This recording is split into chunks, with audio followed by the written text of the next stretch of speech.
To my beloved brothers and sisters in Palestine, Assalamu alaikum. I don't even know where to begin. My heart is heavy as I write this, but I know I need to speak. I need you to hear the voice of someone who may be far in distance, but whose heart beats with yours in every moment. In every scream, every prayer, every tear that falls from your blessed eyes, these months, these heartbreaking, unimaginable months have changed me forever. Every image, every video, every voice note from the heart of Gaza has left an imprint on my soul that will never fade. The things you have endured, no words could ever capture it, and no human heart could remain unaffected. And yet, you remain strong, you remain dignified, you remain upright, while the rest of the world stumbles in silence, in cowardness, in betrayal. You've lost your homes, your families, your limbs, your land, but not your faith, not your courage, not your love. Wallahi, you are the bravest people I have ever known.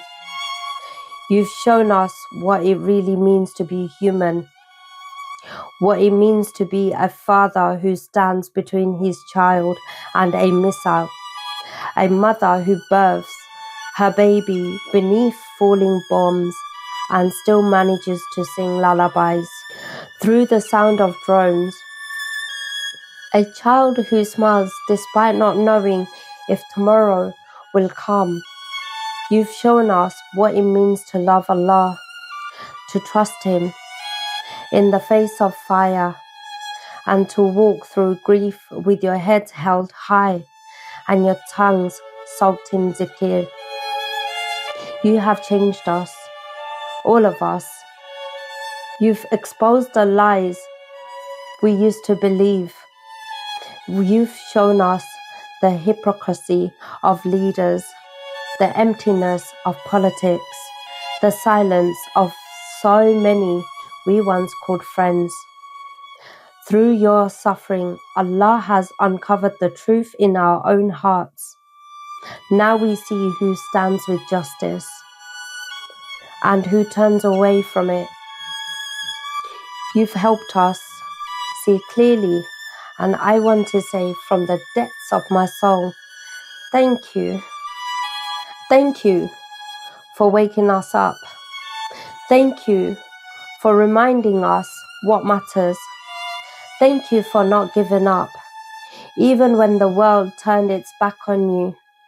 Thank you for being the proof that faith is more powerful than any weapon on earth. Palestine, you are not just a place on a map. You are a living, breathing soul to me. A soul that has bled and wept and still stood tall. I want you to know this. You are not alone. I see you. I hear you. I carry you with me in every prayer, in every conversation, in every protest, in every restless night, where I cry and cry, wishing I could do more. Sometimes I feel helpless and I cry out to Allah, Ya Allah, send them aid, break the siege, give them victory.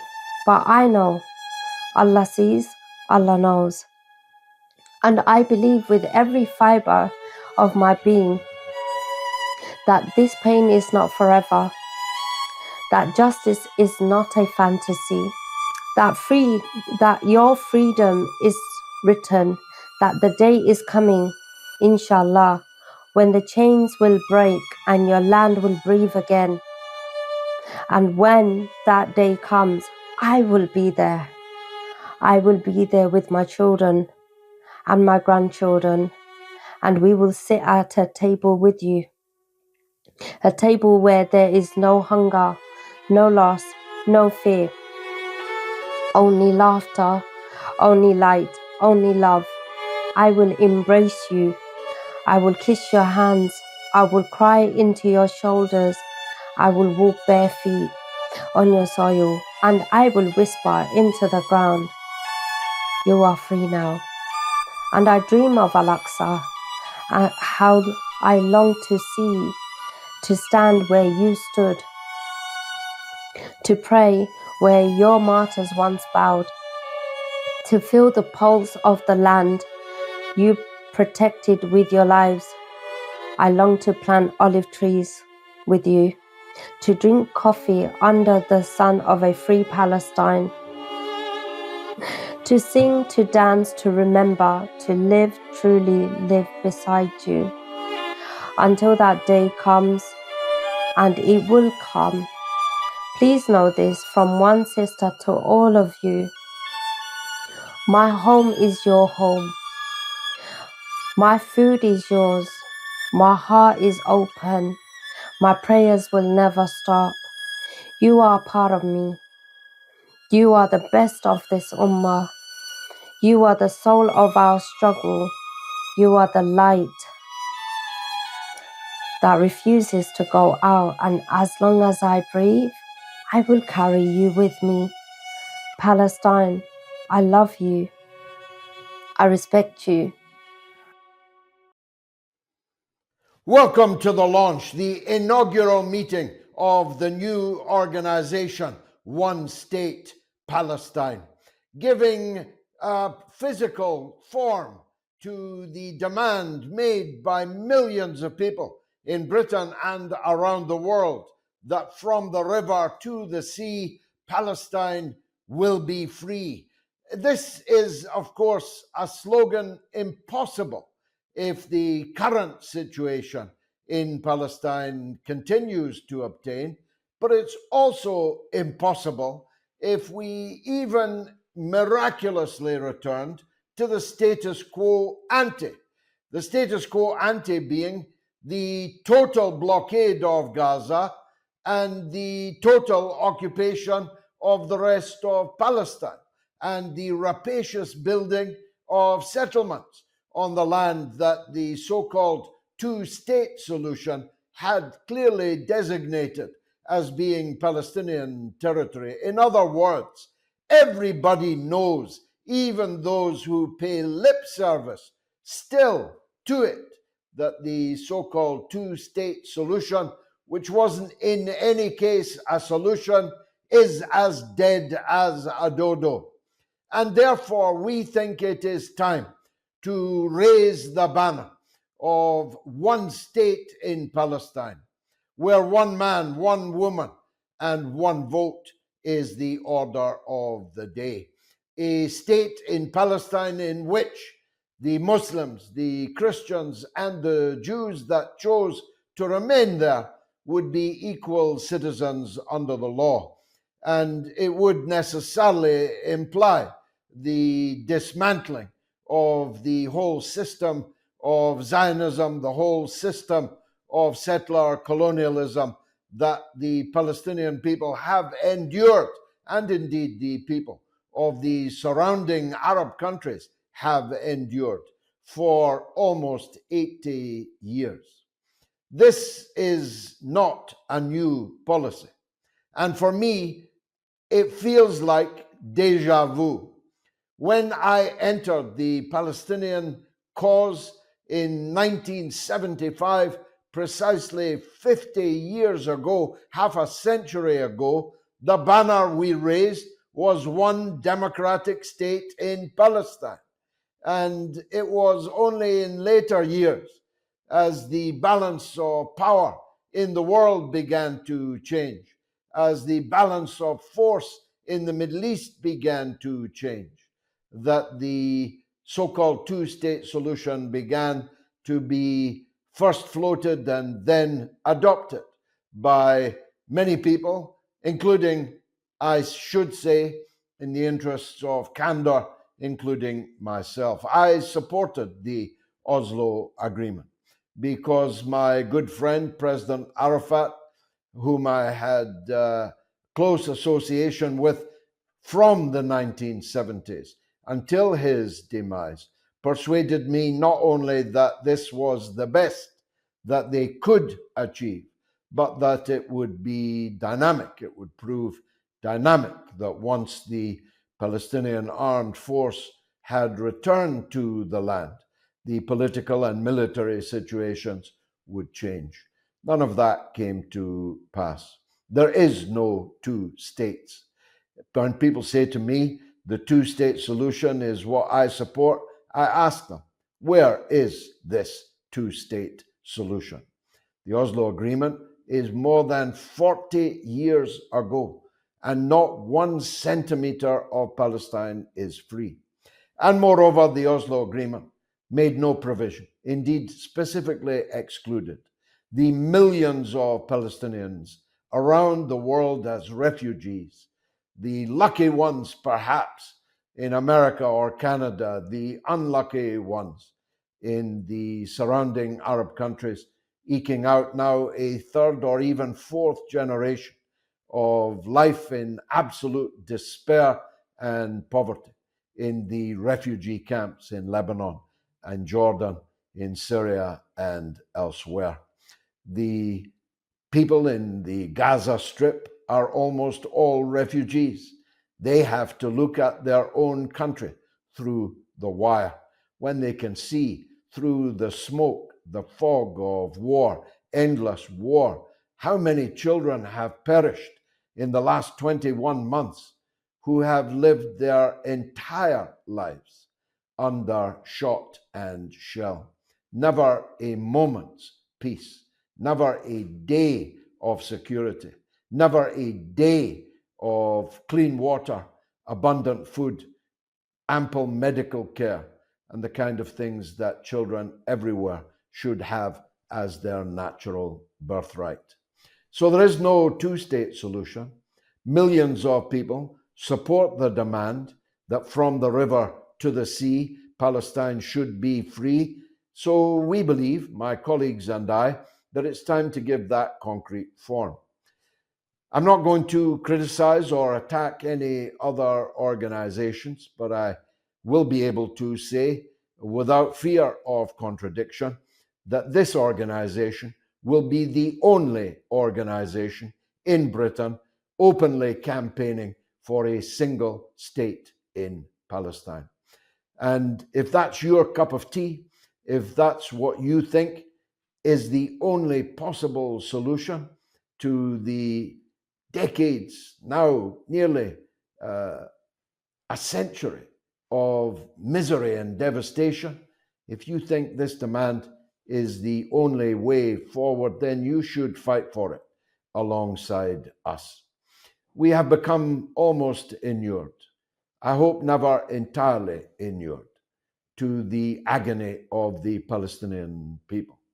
I'm watching as the Holy Family Church in Gaza is attacked by an Israeli tank, apparently by accident. They drove a tank right up to the church and aimed their cannon at the cross itself. The Pope's reaction is wholly inadequate.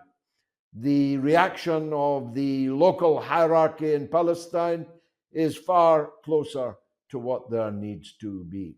Throughout all of Christendom, there ought to be a hue and cry about the attack on the Christian village in Taibe, which set it on fire, a village so old that Jesus himself may well have walked along its cobbled streets.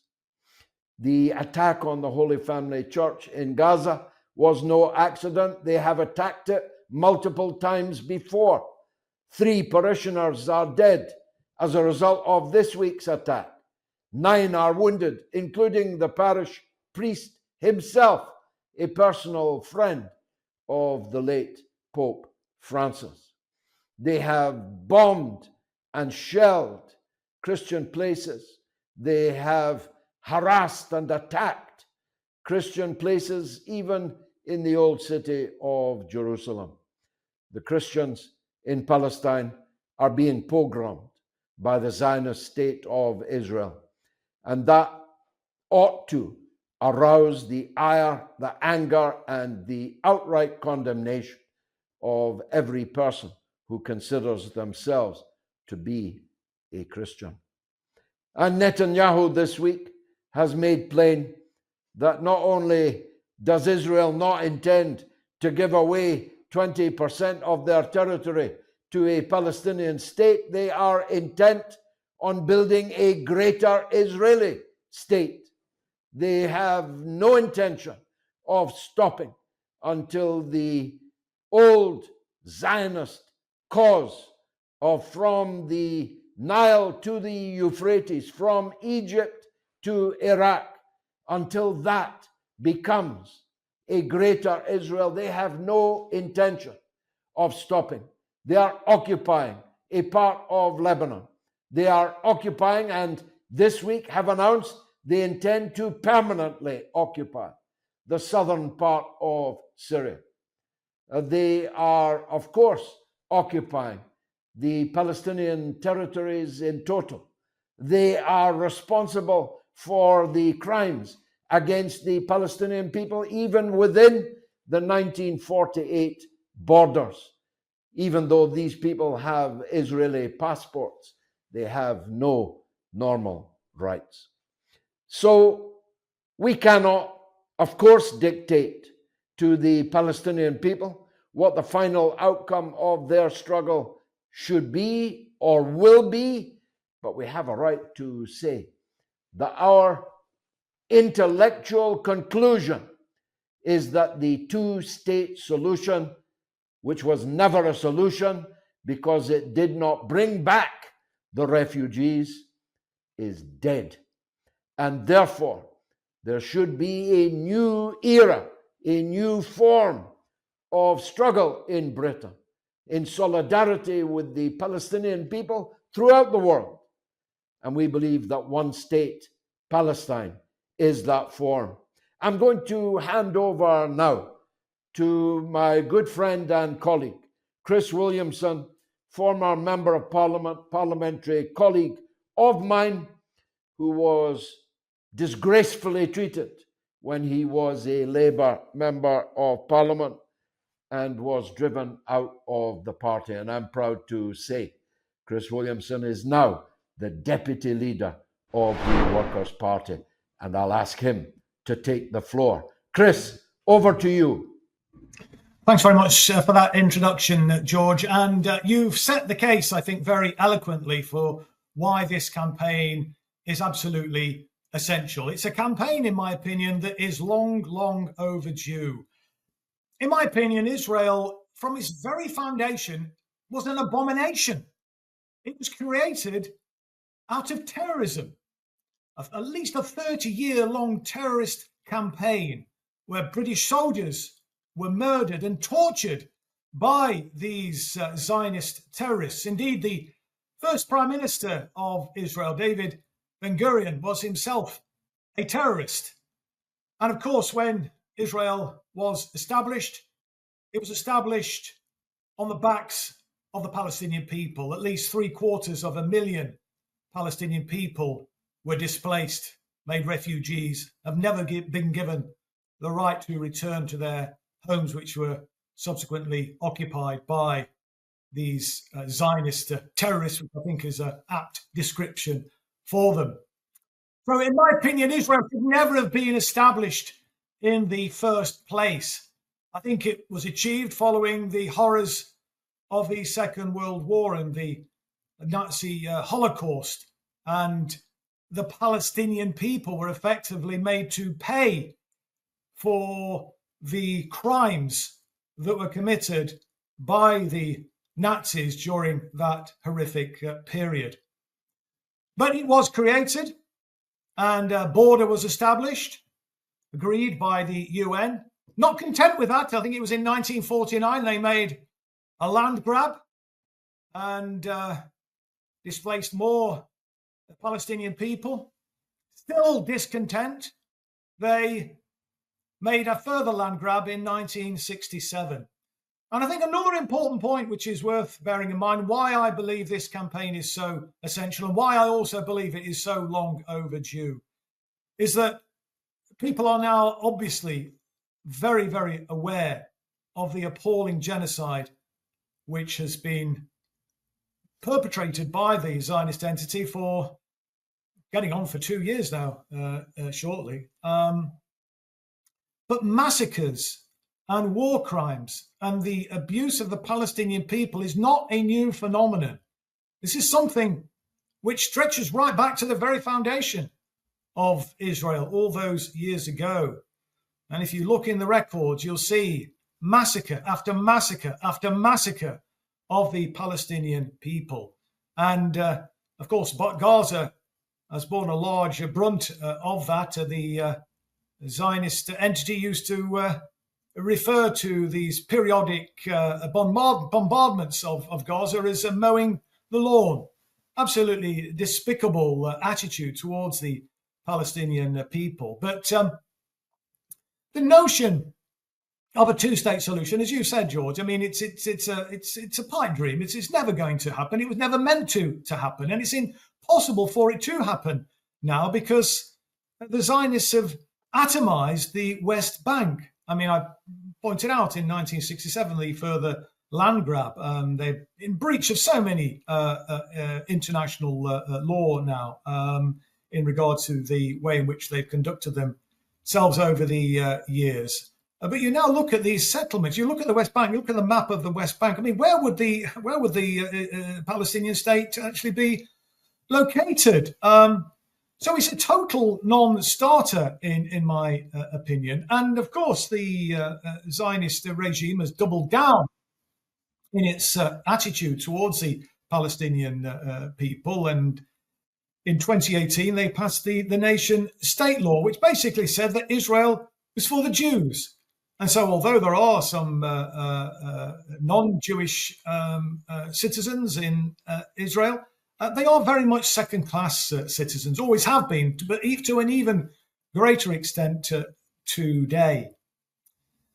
So I think it's really important that we make the case for the self-determination of the Palestinian people. They've been abused and slaughtered for 76, 77 years now.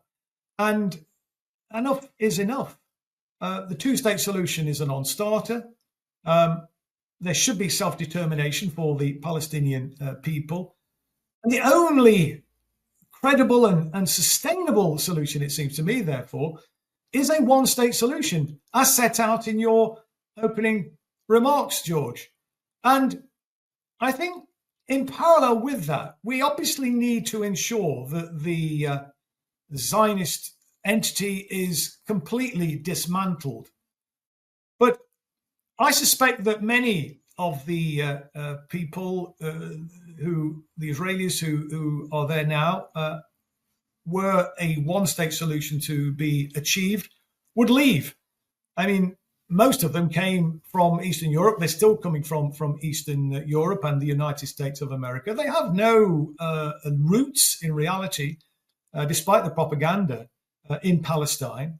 And on that basis, I think, they would, in my opinion, leave the country. But those that remain, I think it would be essential that there would be a de-Zionization process to de-radicalize the people, because we know from the opinion polls that the overwhelming majority of the Israeli population are genocidal. They very much support the activities, the tactics which have been pursued by the regime in Gaza, and obviously in the West Bank. We're seeing it extended to that as well now.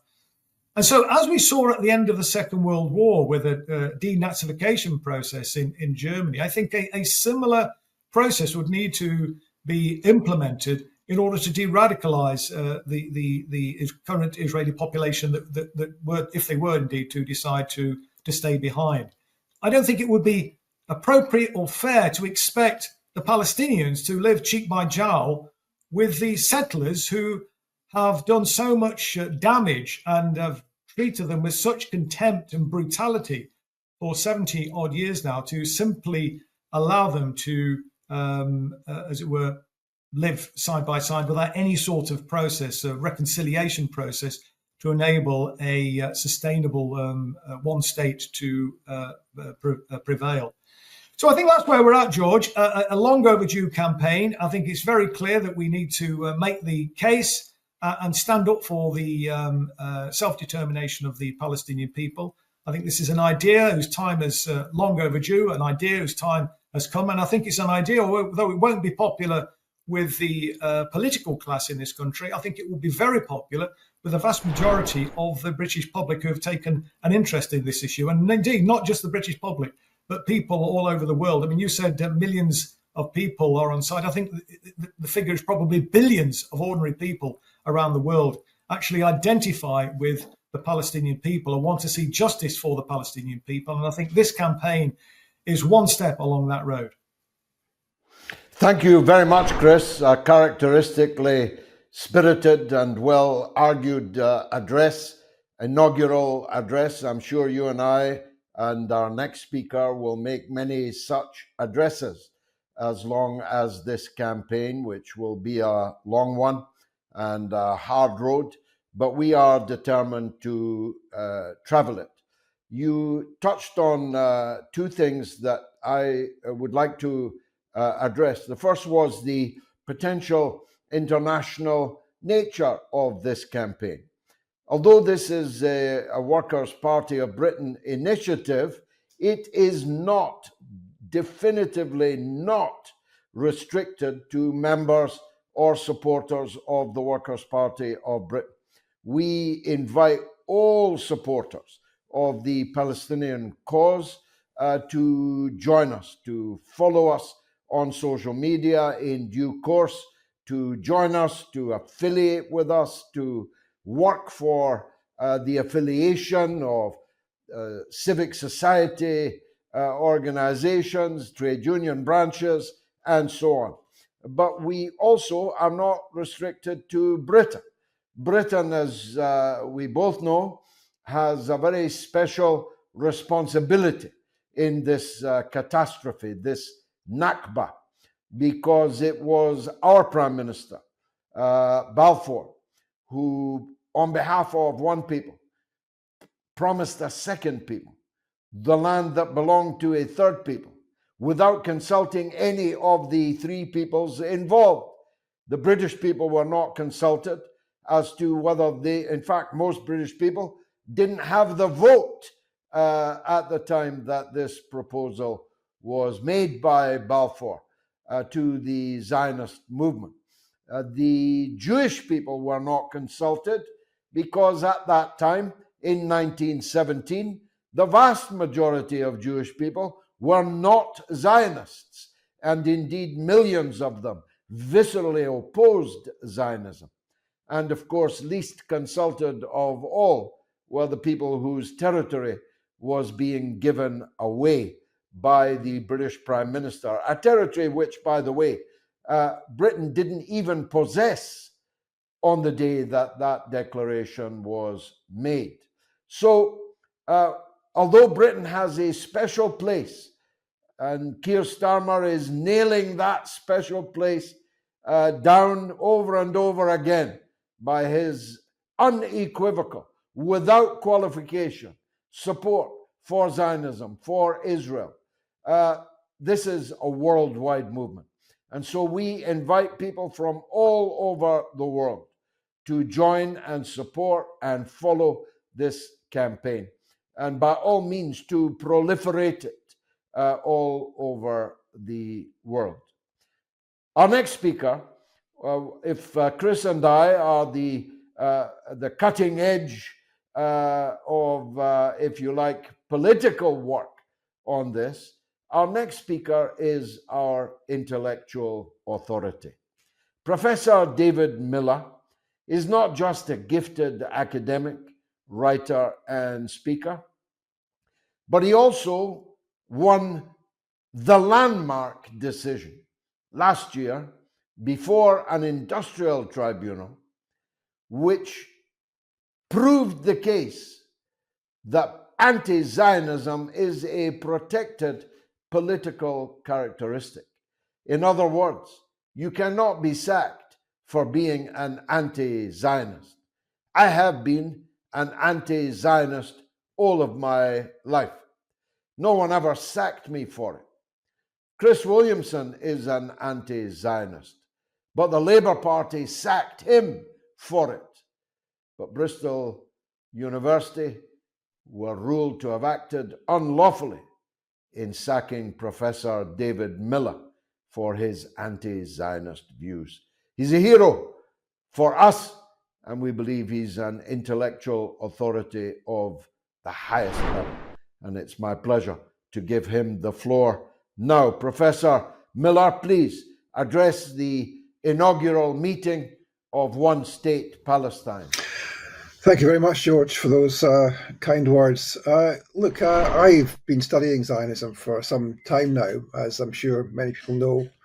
And it was the reason I was sacked from my post as Professor of Political Sociology. But since I've been sacked, I've said this many times since then, I wanted to thank the Zionist movement essentially for allowing me to have the time and the energy to spend almost all of my time studying Zionism and finding things about Zionism which I never imagined when I was sacked. So I spent a lot of time doing that, and I guess that the research that I do is a key element of the way in which I discuss these things. So some of the things I say, I know people find the things that I say sometimes, I mean, breathtaking or shocking or surprising. But quite often what we find when we discuss these things is that when you discuss the evidential basis for talking about Zionism as a form of racism, as a intrinsically colonial, intrinsically genocidal ideology, people start to understand that. And they start to understand that because you quote the evidence, but also partly they start to understand that, and people have started to understand that because of the sheer number of dead bodies that they have seen on their social media over the last year and a half, such that we find, as Chris was saying, that the overwhelming majority of people who pay attention to this are now of the opinion that Israel has no right to exist. Now, that is a sea change in how public opinion has operated. There was an opinion poll earlier this year which showed that a majority of young people now believe that Israel has no right to exist and it should be abolished.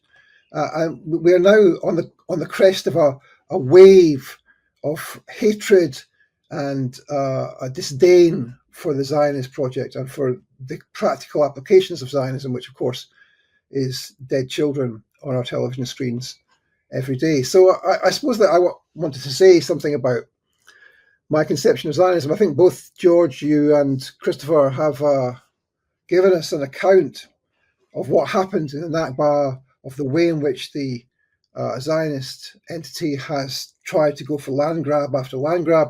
And I think it's important that we focus on that kind of dimension to Zionism. Zionism is a maximalist territorial ideology, and it's always had the conception of a greater Israel. So not just a greater Israel in the sense of 48 Israel plus Gaza, plus the West Bank, but also the conception that they wanted to have Lebanon and Syria and Iraq, and most of Iraq and Jordan, parts of Egypt, even little bits of Turkey, all the way up to effectively Europe. And people, I think, have begun to understand that that's the project which the Zionists are now trying to fulfill. We see it, of course, in their attempted invasion of Lebanon and their continued occupation of parts of Lebanon, although they were forced to withdraw from large parts of it. We see it in their occupation in Syria, 20 kilometers from Damascus, and of course the regular bombing of Syria, including just in the last couple of days. And we see it in the way in which they engage with other nations. For example, the conflict they've had with Iran recently. There's an attempt to expand the territory of Israel. And I think that means that what we're seeing is an attempt by Israel to become an imperialist power. And that's not something I think many of us have thought about in the past, but that is the reality, that Israel is attempting to become and imperialist power. And that's why it feels the need to try and expand its influence in West Asia, especially, of course, through normalization, through the Abraham Accords, the relationships with the United Arab Emirates and with the Saudis, but also why it feels the necessity, as everybody knows, to influence the politics of other countries outside of West Asia. So in Germany, in France, in the UK, in the US, everyone knows about AIPAC, and everyone knows, of course, about Epstein and what Epstein was doing for the Mossad or for Israeli military intelligence. So this attempt to influence the policies of other countries has been, I guess one could say, successful. I mean, the extent to which all Western countries now have adopted the International Holocaust Remembrance Alliance working definition of anti-Semitism, which is a Zionist regime project, is the extent to which Israel has been able to influence the politics and culture of other countries. And that's, I think, important to understand when we're talking about the need to collapse and dismantle the Zionist entity. Of course, we need to do that.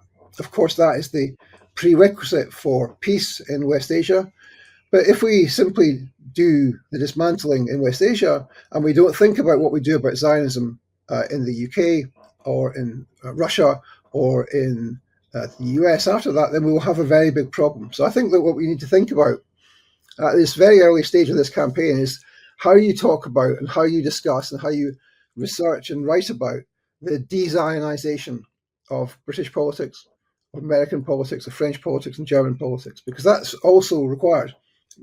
Chris said that many of the settlers came from Eastern Europe, and that, of course, is true.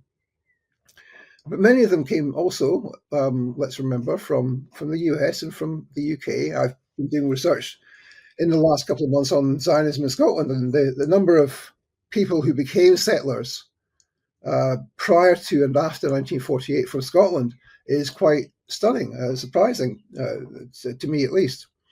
So that's a process we have to think about. How do we de-Zionize British society?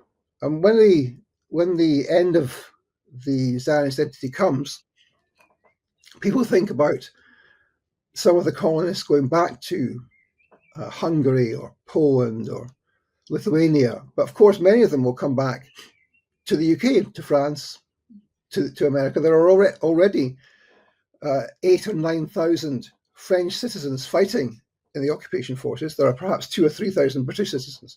Many of these people will come back to the UK, and we have to think about how we deal with that as the process goes forward. So I think it's important for us to think not just about de-Zionization in West Asia and in Palestine, but also about how we accomplish de-Zionization in the UK and in the US and everywhere else. And that's what I would like to see a discussion opening up about the process of de-Zionization in this country. Because, of course, one of the key drivers of Islamophobia in this country is the Zionist movement. They've been pushing the idea of Islamophobia for a long time, the idea of Islamic terrorism, the idea of Islamic extremism. These are ideas which come into the Western political elite in large part, not only, but in large part from Zionist intellectuals, including directly from Benjamin Netanyahu himself at a famous conference back in 1984.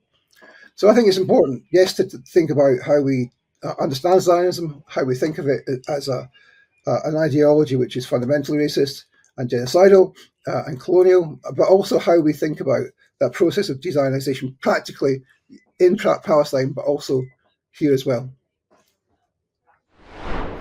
Thank you, Professor Miller, and thanks to everyone who's tuned in to all or part of this broadcast, this inaugural launch meeting of One State Palestine. The labels that you've seen on the screen tell you our address as far as social media is concerned, tell you where our website is, how you can join us, affiliate with us, and support our work. Indeed, join in with it.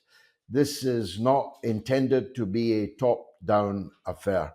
We encourage each and every person who cares for Palestine anywhere in the world to make themselves a part of the One State Palestine movement. It's a movement. It started by the Workers' Party. It must not finish there. The state capture of the United States political process, the state capture of the British political process, and though I know less about it, I presume the state capture by Zionism of the legislatures, parliaments, and political class right across the Western world is virtually absolute. It must be. Otherwise, those countries would not have been able to continue funding, covering for, shilling in the media, and giving money and weapons to what is a veritable genocide, a veritable Holocaust. Yet it is one that is supported to a greater or lesser degree, but mainly a greater degree, by virtually every single government in the Western world. Even although the public opinion in all of those countries, including the United States of America, is steadily and comprehensively marching in the opposite direction, their governments are still supporting the genocide, the Holocaust in Gaza, with all of their might. Indeed, are changing our own laws in our own countries in order to protect Zionism, in order to protect Israel.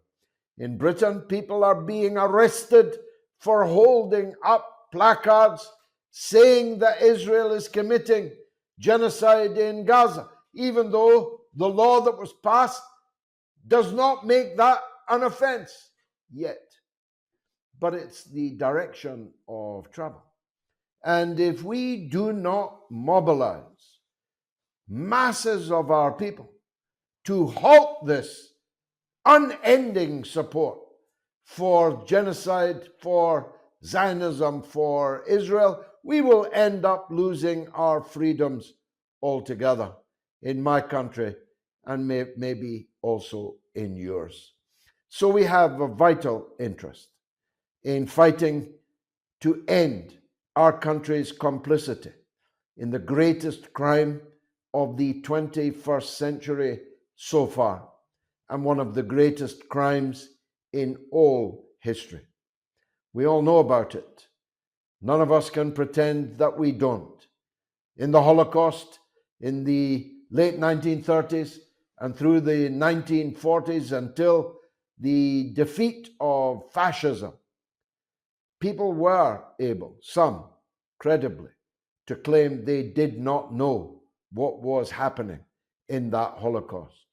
We have no such alibi.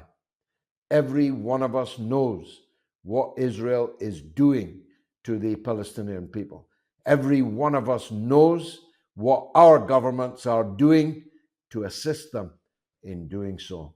So this is a vital national and international moral and political duty that we have to come together and concretize that great slogan, from the river to the sea, Palestine will be free, but only if we can win a one-state Palestine solution. Thanks for watching. I look forward to meeting you on the campaign trail. Good night.